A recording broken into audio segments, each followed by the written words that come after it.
For our first story, we have, am I the ass for not tipping because my waiter didn't wait on me? I went to a sit-down restaurant last night, and my waiter, let's call him Brad, took my order and then disappeared. Didn't check in, didn't refill my drink, didn't even bring my food, some random food runner did.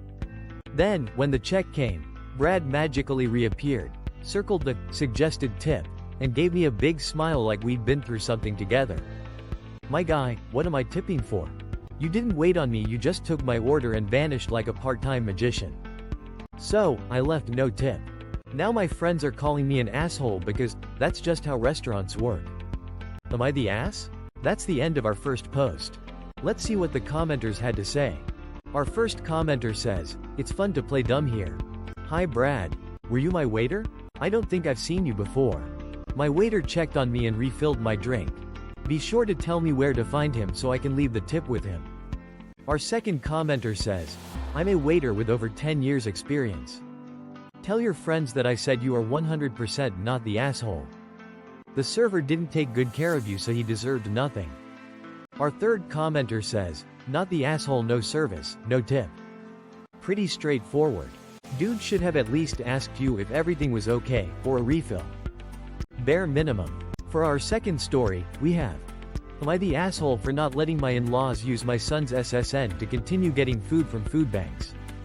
Update below: my husband, 30 male, and I, 31 female, recently received a phone call from my father-in-law, 54 male. Apparently for some time they have been going to food banks to help out since my mother-in-law, 53 female, won't work since getting diagnosed with COPD.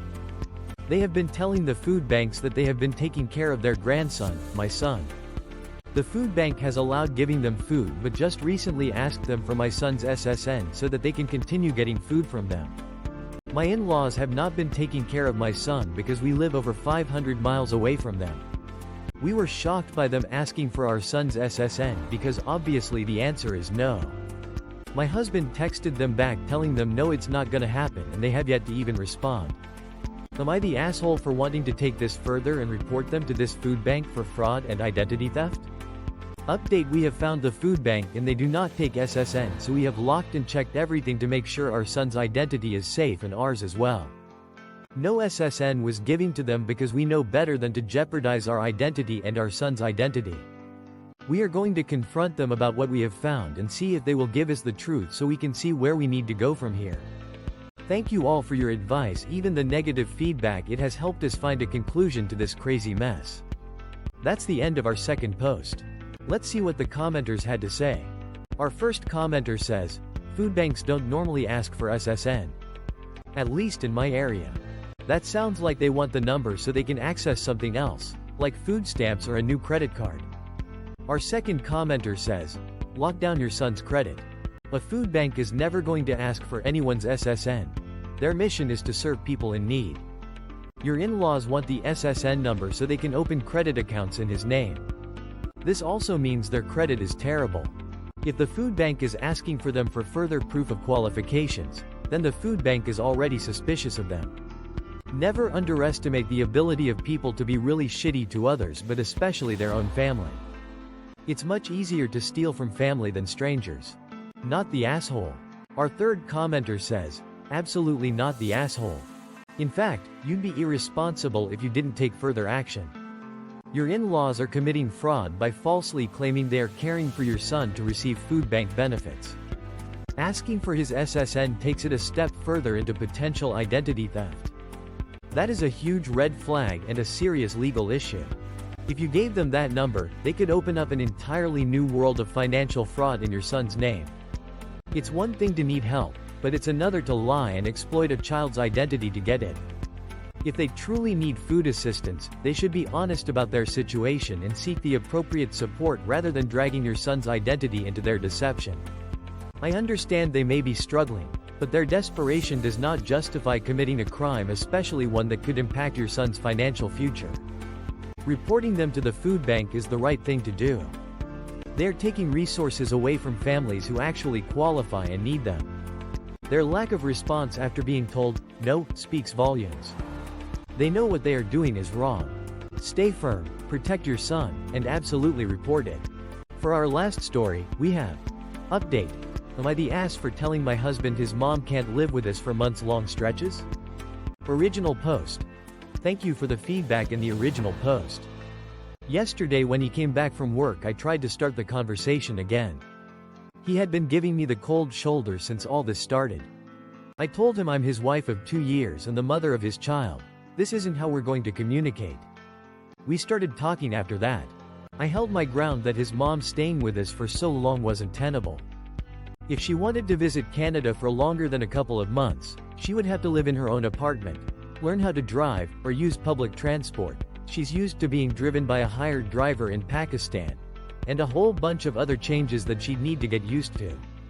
That I don't see myself changing my mind on this, so he needs to be honest with her and himself and not go down the "we'll keep our options open" route. He said that he knows her living with us for an extended stay would require some changes on our part, but he was asking me to do this as a favor to him, that I claim to love him, and yet can't do him this favor for his mom. I actually started sobbing when he said this. It was so hurtful that he was using this as a litmus test for our love. I said her being around for years would ruin our parenthood with our first child, that I want us to raise our child the way we see fit, not his mom. Also, all the intimate moments we have, our sex life, everything would suffer. My parents are Pakistani too. I know this will happen. He again asked me to just not shut the door completely, that he'll tell his mom the stay can only be for a month or so, and I can let him know if I think the change wasn't too much. And we landed on a compromise that for now they'll do the regular visa app that only allows a max stay of 6 months.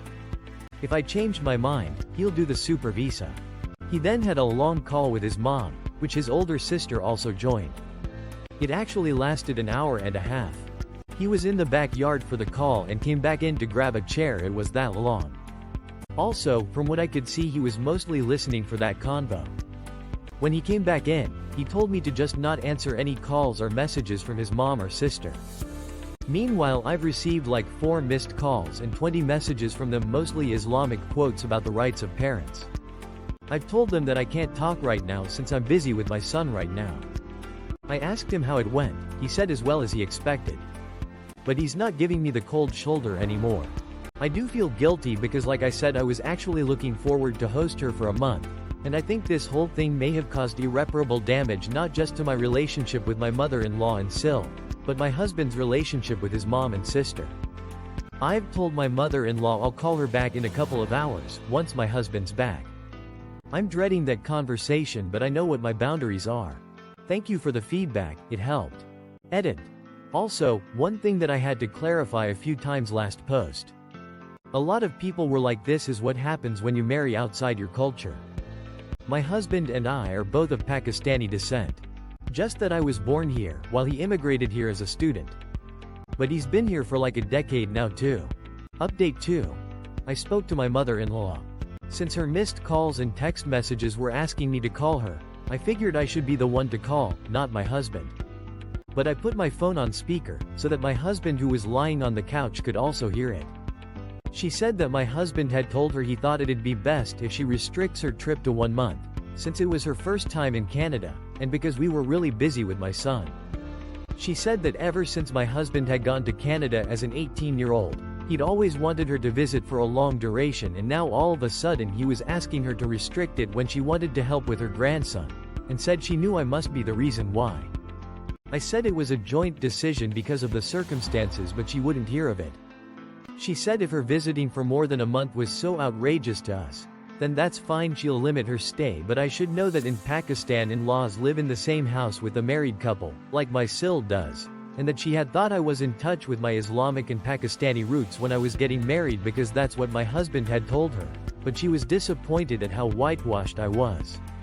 At this point my husband asked me to give him the phone, but not before I told her that I was totally comfortable with how in tune with my heritage I was, and that apparently so was her son, told her my husband had just come and handed him the phone. My husband went in the yard to talk, but I was so angry I decided to eavesdrop. He was talking to both my mother-in-law and father-in-law. He told them that he hadn't fled to Canada in the middle of the night as a student.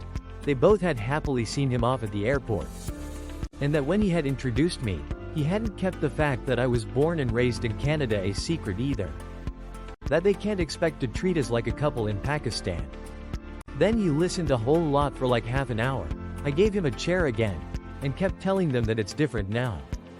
They ended the call, with him saying that we were both really looking forward to her visit, that we'll make sure it's a great 30 or so days, with us and her grandson. He apologized to me on behalf of his mom, and asked me to please let her lecture go and still be on board with the 1-month plan. I'm looking forward to it much less than I was, but I said fine. That's the end of our last post. Let's see what the commenters had to say. Our first commenter says, "Not the asshole X1000. If mother-in-law moves in, your marriage will be over, the strain and resentment will be insurmountable. Better that mother-in-law and Sil are unhappy than your family's life implodes." Our second commenter says, "She's 100% moving in with you. She's just going to show up one day, keep bags packed for you and your child, as well as have all relevant paperwork, birth certificate, passport, etc. handy. Sadly, he'll cave to his mom and you know it." Our third commenter says, "Greater than, we'll keep our options open, rude. Yeah. That's just him hoping that he can railroad you when mom comes and you don't have the time to say no. This is a passive-aggressive tactic to get his way. And then the, 'if you love me you'll do this for me,' is extremely manipulative. I'm sorry OP, but this isn't great. He threw you under the bus with his family, that's why they're calling you." OP says, "You can't live with his mom. I tried but she won't have it. And I think you'll probably have this conversation again in the coming days." That's all for today. If you enjoyed, please leave a like and subscribe. Thank you, and have a wonderful day.